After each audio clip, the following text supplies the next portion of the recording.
another transformer going. I'll tell you, that's the scary part. You talk about the slow forward speed of this, or I guess backward speed almost. It's going south, sort of, south and west. We could have these conditions for a while. You know, they start in fits and starts. That was another one. That one is fairly close. You can't see it from here. I don't want to bring the camera out obviously into the wind, but that was another one right there. And I think we've now lost power in the building, although I do see some street lights still on.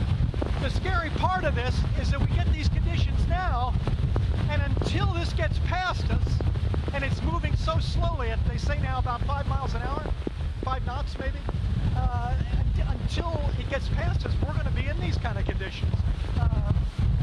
This is why we're here, because this is where we thought the center of circulation would be coming ashore. And as you can see now, and as I repeat myself, but you know, we're looking at a Cat 1 storm here with the kind of conditions we're looking at. And you know, if you can only imagine, if this was a much stronger storm, we certainly wouldn't be standing here right now. So, and I don't see huge debris. You know, you say, well, you're standing out there, could you be hit by something? We've picked a spot where you could have a pretty good sense of any debris coming at us. At this point, I'm not seeing any debris, which is a good sign, in that means, in terms of damage, I mean, we may get power lines down, obviously because of the transformer flashes we've seen, but that means that we don't see buildings breaking up and destructing at this point. And we certainly hope that continues, and if the wind speeds stay the same, but I don't know. I don't know exactly how much more punch this thing has got. A lot of it is still out over water, which is why we're still getting this kind of rain. So we will continue to be here and see. We could be here for a while, though. Hopefully not here tomorrow. Well, it sounds like, Jeff, according to Janice, the eye wall of the storm has started to make landfall. The eye itself has not. But I'm looking, South Carolina Electric and Gas says that some customers could face week-long power outages because of the storm.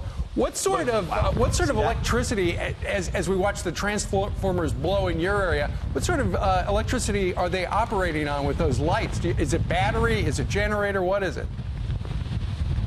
This building, one of the reasons we came to this building is because they had a backup generator that would put the lights on in the hallways and under the parking garage, which is where we are underneath. So that was a positive.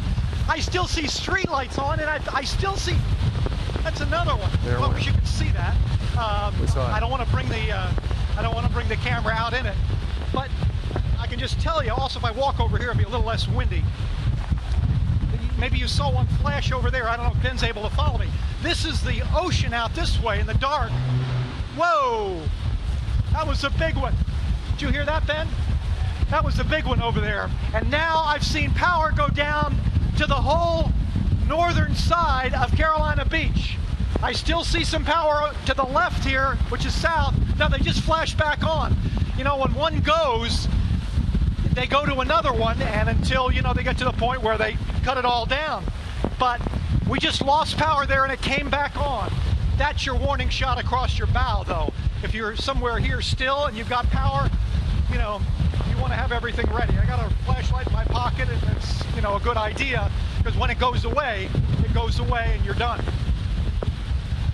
Jeff, you're in a perfect location for hurricane coverage, actually, because it looks like you're in a parking structure, and if it gets really windy, you can go over by that concrete wall. But how close are you to the water, and at what point do they suggest that the storm surge could be a problem there in Carolina Beach? Well, here's the positive on this, is because we are still south of the center of circulation, and you know, you see the radar loops, obviously, because we are still south of it, we are getting the circulation moving off the water. We're getting it from the west.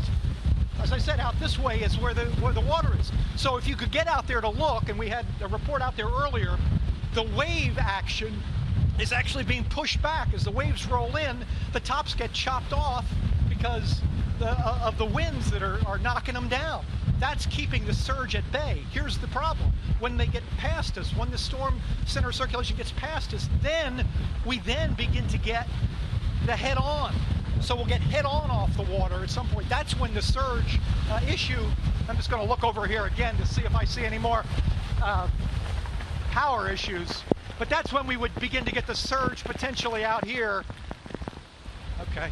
And have any problems. We got a big berm here. We think we're okay. I wish I could show you the setup we got here. The truck parked out of the wind, Ben's out of the wind, and we don't want to. Oh, we can show it to you. Hey, Ben, thank you, man. That's nice work. You know, you really got to be careful in these things because, you know, he's looking through a viewfinder. There's the rest of the team there. He's looking through a viewfinder and he can't see. If there's debris coming or something like that, he can't see. So we really want to keep him in a place. I mean, I'm looking out here. I can see maybe something coming at me. So, you know, I think we're in a pretty good position. We're not going to be harmed at all. But if we get the water in there, you know, you lose vehicles and that sort of thing.